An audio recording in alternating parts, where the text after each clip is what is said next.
পাহাড়ের কোলে এক বিশাল সবুজ উপত্যকা। সেখানেই এক ছোট্ট কুঁড়ে ঘরে থাকত খালিদ নামের এক যুবক। খালিদ ছিল একজন রাখাল। মালিকের দেওয়া কয়েকটি ছাগল চড়িয়েই তার দিন কাটত। তার জীবনটা ছিল খুব সাধারণ।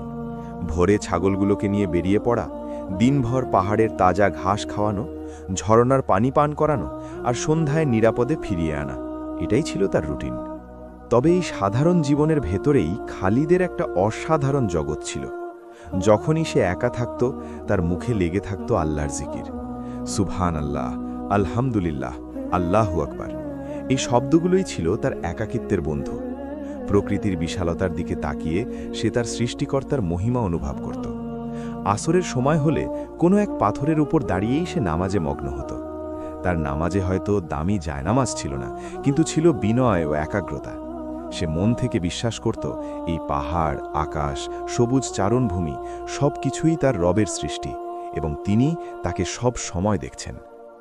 খালিদের ছাগলের পালে একটি ছাগল ছিল একটু অন্যরকম, ধবধবে সাদা, তুনোর মতো নরম পশম।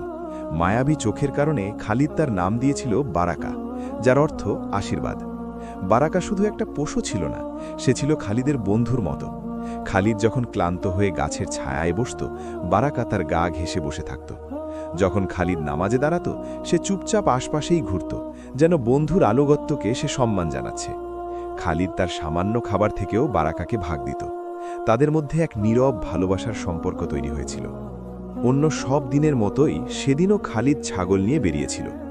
আকাশটা ছিল মেঘলা। সবুজ ঘাসের খোঁজে সে পাহাড়ের বেশ গভীরে চলে গিয়েছিল।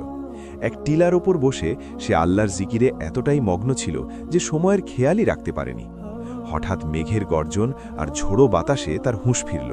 সে দেখল আকাশ কালো করে বৃষ্টি নামার উপক্রম। সে তাড়াতাড়ি ছাগলগুলোকে একত্র করতে লাগল, কিন্তু গুনতে গিয়ে তার বুকটা ধড়াস করে উঠল। বারাকা কোথায় নেই।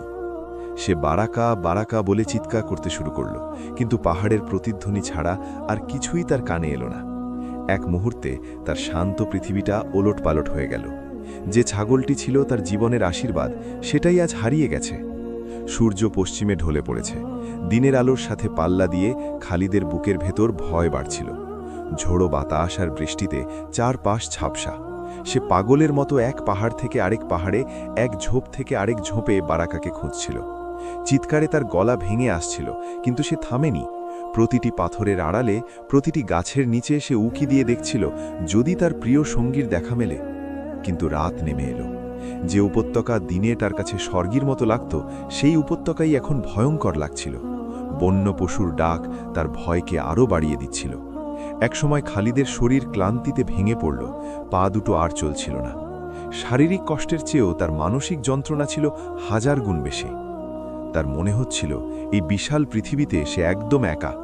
বারাকাকে সে নিজের সন্তানের মতো ভালোবাসত, কিন্তু আজ সে কোথায়? কোনো হিংস্র নেকড়ে কি তাকে আক্রমণ করল, নাকি পথ হারিয়ে কোনো খাদে পড়ে গেল? এই চিন্তাগুলো তার হৃদয়কে ছিন্ন বিচ্ছিন্ন করে দিচ্ছিল। অবশেষে সব আশা ছেড়ে দিয়ে বিধ্বস্ত অবস্থায় খালিদ তার কুঁড়ে ঘরে ফিরে এলো।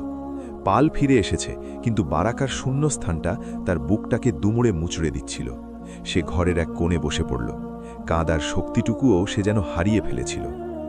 এই চরম অসহায়ত্বের মুহূর্তে তার মনে এক অন্যরকম ভাবনা এলো। সে নিজের জীবনের দিকে ফিরে তাকালো। আমি তো আল্লাহর ইবাদত করি, তার জিকির করি, তবে কেন আমার সাথেই এমন হলো? আমার ইবাদতে কি কোনো ভুল ছিল? তার মনে পড়তে লাগলো নিজের ছোট ছোট ভুলগুলোর কথা। হয়তো কখনো সে মালিকের অগোচরে একটু বেশি বিশ্রাম নিয়েছে, হয়তো ছাগল চড়ানোর সময় অন্যমনস্ক ছিল। তার মনে হলো এই ছোট ছোট পাপগুলোই হয়তো আল্লাহকে অসন্তুষ্ট করেছে। এই উপলব্ধি তার অন্তরে এক গভীর অনুশোচনার জন্ম দিল। সে বুঝতে পারল এই বিপদ হয়তো আল্লাহর পক্ষ থেকে একটি পরীক্ষা। তার ভেতরের আত্মতৃপ্তি চূর্ণ বিচূর্ণ হয়ে গেল। সে অনুভব করল সে কতটা দুর্বল ও আল্লাহর মুখাপেক্ষী। তার হৃদয় ভেঙে যাচ্ছিল, কিন্তু এই ভাঙার হৃদয় নিয়েও সে তার রবের সামনে দাঁড়ানোর শক্তি খুঁজে পেল। সে বুঝতে পারল দুনিয়ার সব কিছু হারিয়ে গেলেও একজন আছেন যিনি কখনো হারান না, যার কাছে ফিরে যাওয়ার দরজা সব সময় খোলা থাকে। গভীর রাত, চারিদিকে নিস্তব্ধতা। খালিদের হৃদয় অনুশোচনার আগুনে পুড়ছিল। সে উঠে ঝর্ণার ঠান্ডা পানি দিয়ে অজু করল। তার প্রতিটি অঙ্গ ধোয়ার সাথে সাথে যেন অন্তরের ময়লাগুলোও পরিষ্কার হয়ে যাচ্ছিল। এরপর সে নামাজের জন্য দাঁড়াল। এটা তার প্রতিদিনের মতো সাধারণ নামাজ ছিল না। আজ তার দাঁড়ানোটা ছিল এক ভগ্ন হৃদয় বান্দার তার মহান প্রভুর সামনে আত্মসমর্পণ।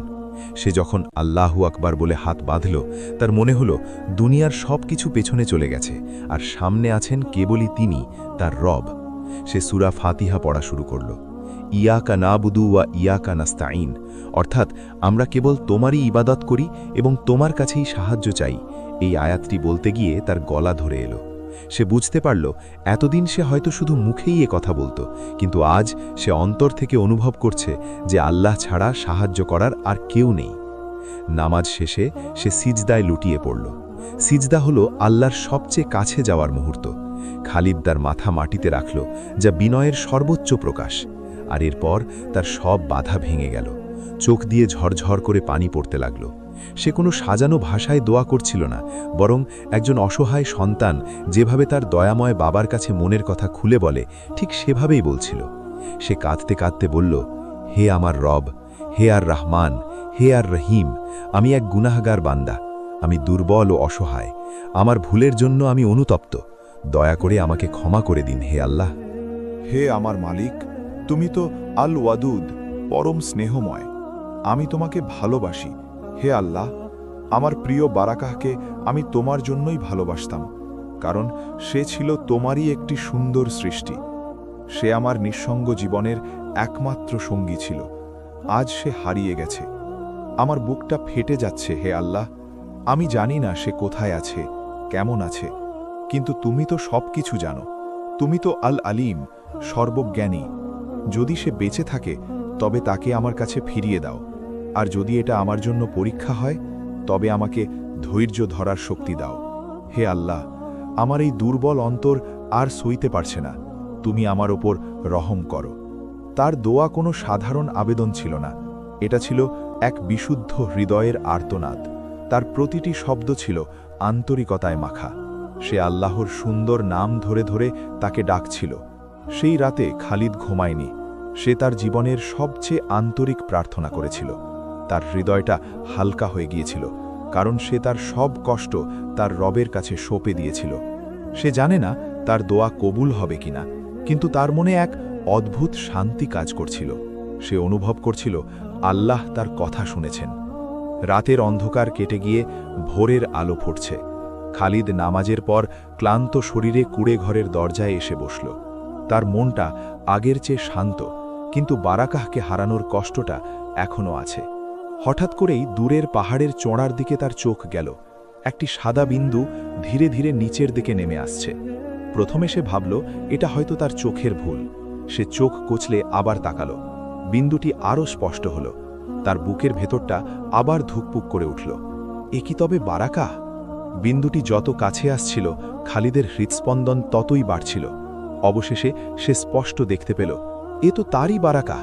ধবধবে সাদা শরীর, মায়াবী চোখ। সে অক্ষত অবস্থায় ফিরে আসছে। বারাকাহ দৌড়ে এসে খালিদের পায়ের কাছে গা ঘষতে লাগল, যেন সেও তাকে সারা রাত ধরে খুঁজেছে। খালিদ তাকে জড়িয়ে ধরল। তার চোখ দিয়ে আবারও পানি পড়তে লাগল, কিন্তু এবার তা দুঃখের নয়, আনন্দের, সীমাহীন কৃতজ্ঞতার। সে সিজদায় পড়ে গেল। আলহামদুলিল্লাহ, আলহামদুলিল্লাহ। এই শব্দ ছাড়া তার মুখ দিয়ে আর কিছুই বেরোচ্ছিল না। সে বুঝতে পারছিল এটা কোনো সাধারণ ঘটনা নয়, এটা এক অলৌকিক প্রতিদান। এটা তার রবের পক্ষ থেকে তার আন্তরিক দোয়ার সরাসরি উত্তর।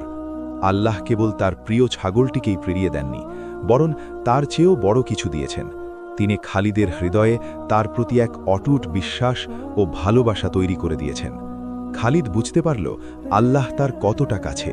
তিনি তার বান্দার ডাক শোনেন, এমনকি সবচেয়ে ক্ষীণ আর্তনাদও তার আরশে পৌঁছে যায়।